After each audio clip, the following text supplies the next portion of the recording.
Breaking news right now, as we've been telling you, the Washington Post is reporting tonight that the Pentagon has been planning for weeks for a potential military operation in Chicago involving thousands of National Guard troops to crack down on crime, despite the fact that both Mayor Brandon Johnson and Governor J.B. Pritzker have said the troops are not welcome. And joining us to talk more about this is Joe Ferguson, president of the Civic Federation of Chicago and formerly Chicago's Inspector General. Joe, thanks for being with us tonight. You bet. So what is your initial reaction to this plan as reported in the Post tonight? So just a quick check, not speaking in my capacity as president of the Civic Federation, but as a law professor at Loyola University, where I've taught national security law for the last 20 years. The governor and the mayor have both said it would be illegal to send in the National Guard for purposes of any form of law enforcement. On the face of things, they're absolutely right. Under what is called the Posse Comitatus Act, which is a Reconstruction era law, 1878. However, there are a couple of exceptions to the Posse Comitatus Act. And one of them is what's known as the Insurrection Act, which is an 1807 law. And then there are some other federal statutes that constitute exceptions.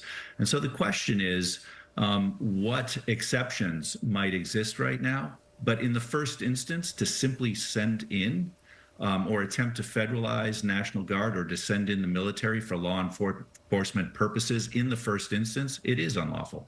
It's unconstitutional. So would the Trump administration have to go to court before taking this action, or would they simply come to Chicago and litigate it later? Look, this is where a couple of years ago the Supreme Court giving the president broad immunity comes into play, because the Posse Comitatus Act actually is a criminal statute. Somebody can be prosecuted for violating it, but under the immunity ruling, it's doubtful a president would ever be subjected to criminal prosecution for this. We have two places to look for where there's concern and how this might be manipulated.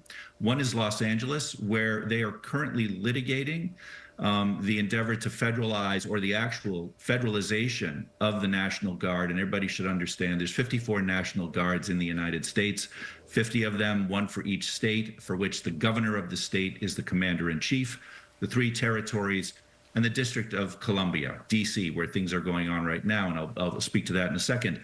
But in Los Angeles, the notion was that federal law enforcement, and specifically ICE, was being obstructed in their attempt to enforce the law. And so there was this notion that federal troops or the nationalization of the federalization of the National Guard was needed to help execute law enforcement. That is being litigated. We'll have a ruling on that fairly soon. It's gone to trial. The trial's finished. In D.C., it's a different scenario, and we see there the National Guard actually having been federalized for purposes of law enforcement activity on the streets. The thing is that there is no governor and there is no head of a territory in D.C. It's only a mayor. And so the president actually has the authority to do that. And so here the question is whether the president will come up with some circumstances that provide some legal pretext for doing this. It's hard to say. Joe, just from a logistical standpoint, there's been a lot of criticism of this plan coming out of the White House. How could something like this be coordinated with Chicago police if they don't want to play ball? Or would there be 2 separate policing entities on the streets of Chicago? Great question.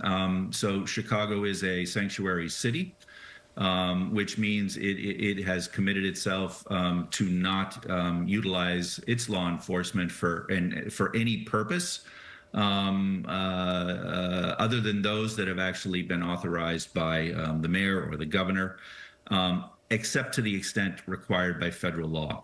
So there are very few things that they would actually be required to do. So the way that you frame this is exactly right. We would essentially have 2 different types of law enforcement and military or quasi-military bodies operating here.